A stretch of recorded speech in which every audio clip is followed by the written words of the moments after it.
nakabihis ka na. Diyos ko, ba't di ka pa nakabihis? Well, po ka nga muna dyan. Ano ang problema natin, Mare? Tinanggal niya ako as a friend sa Facebook. Oh my God, sino? Sino pa? Ang boss natin. Dalawang account ko sa Facebook, tinanggal niya ako as a friend. Oh my God. Kasi ang gusto niya mangyari, yung tanggalin ko daw lahat yung mga videos about sa movie ni Troy.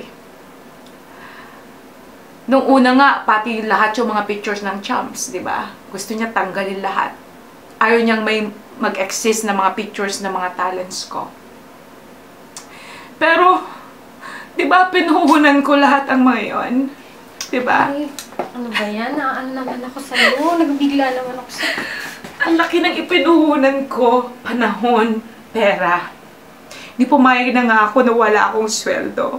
Buti pa nga ikaw may sweldo. Lahat ibinuhos ko. Pinagpaguran ko lahat ng mga yon. Pagkatapos ang gusto niyang mangyari, kalimutan ko na lahat ng mga talents ko. Bakit naman ganun?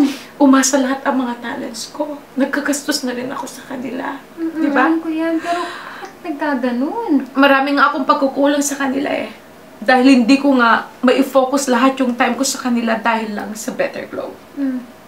Ni mismong Better Glow group ko, ni hindi na nga ako pwedeng makapag-post doon about sa mga talents ko, about sa movie ko. Hindi pa siya nakontento. Tinanggal pa niya ako as a friend. Mari. Pagkatapos, I was trying to contact him. Ni hindi ko siya mahagilap. Email, Skype, kung ano-ano na lang pinagsasabi ko doon na sabi ko, bakit mo ako tinatrato ng ganito? Sabi ko, it's not who I am, it's how you treat me. Sana, hindi naman siguro magyari yung balang araw maging enemies kami. Dahil agrabyado ako eh. I mean, pumayag na nga ako na wala akong sweldo starting January. Ano ngayon, November? Pagkatapos binantaan niya ako na kung hindi ko daw in-stop itong movie ko, hanggang December na lang daw. Samantalang wala nga akong sweldo eh. Diba? Gusto ko lang naman ipakita sa mundo na once and for all, ang Mystica, hindi lang yung dating nag-i-split. Hindi lang yung nagpapakwela, nagpapakikay kung ano-ano, nagpapakandong, nagpapahawak kung ano-ano para lang mabigyan ng kasiyahan yung mga fans ko. Dadala naman ako sa'yo. Tapos ito, ibang level na. Hindi naman ako yung basta-basta na lang akong nagpapamanipulate sa kanino mang producer, director, whatever. I am the director, I am the producer, I am the writer, I am the editor of this movie. Ngayon kung nakita man niya nung una, parang puro mga sexy scenes ang pinalabas ko dahil just to get an attention, di ba? Kasi at that time, wala pa nga tayong nakukomplete na mga video clips man lang or whatever, di ba? Wala pa tayo na-i-start. Kaya, para naman magkaroon ng curiosity yung mga tao, that was the reason na naglagay ako ng mga scenes namin ni Troy, ng mga sexy scenes. Pero, that's not all about it. There's a social message right there na hindi pa nila nakikita, di ba? Pagkatapos, ginudge niya ako agad. Bakit daw ako gumagawa ng porn movie? Porn movie. Hindi naman porn movie yung ginagawa mo, diba? Ang porn movie walang istorya. Ang porn movie puro kangkangan lang o puro sex lang, puro sex scenes ganun.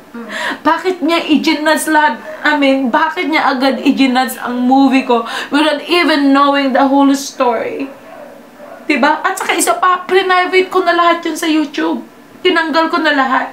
Binigyan ko lang sila ng konting patikim para makita nila na, oh, interesting ito. Katulad nun, naglagay ako ng sex scenes, bed scenes, rape scenes, nilanggam, pati ngayon yung Gangnam Style. Yun ang gustong makita ng tao ngayon. Para bang parte na yun ng gimmick sa pelikula dahil kung puro seryoso, sino nga nang tatangkilik, diba?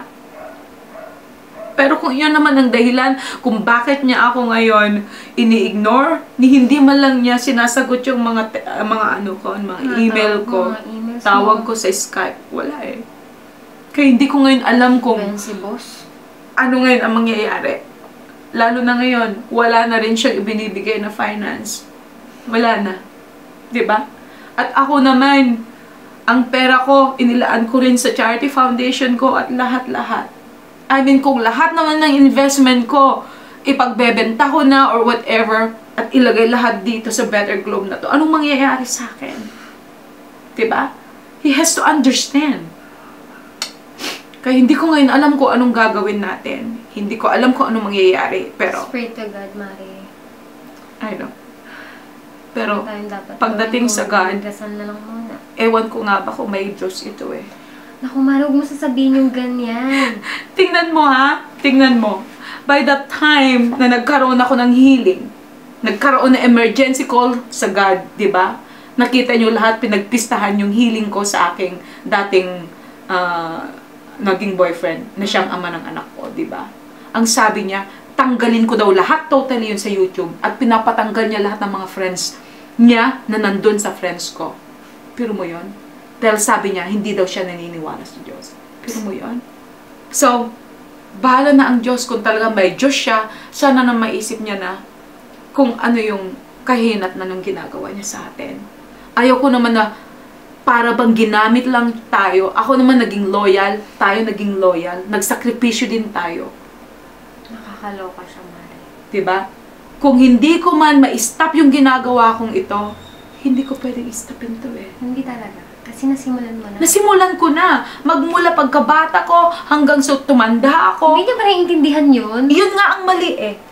At ang mga board of directors niya, lahat ng mga Better Globe na nagsasabi na bakit daw ganito si Mystica in the Philippines or whatever. Sana naman kilitisin mo na nila kung sino ang Mystica. Hindi kung nakikita lang nila na kung anong ginagawa ko sa showbiz. Di ba kung minsan nagkakaroon tayo ng role sa showbiz? Ibig sabihin kung ang role mo sa showbiz ay murderer. So, ibig sabihin ba, sa totoong buhay, murderer ka na? Di ba? O, isipin mo. Ang dami kasing mga taong mga nag-iisip na hindi tama. Kaya nga eh. So, pahala na siya. Pagpasa Diyos na lang natin siya, Mari. Magbabago din ang isip niya.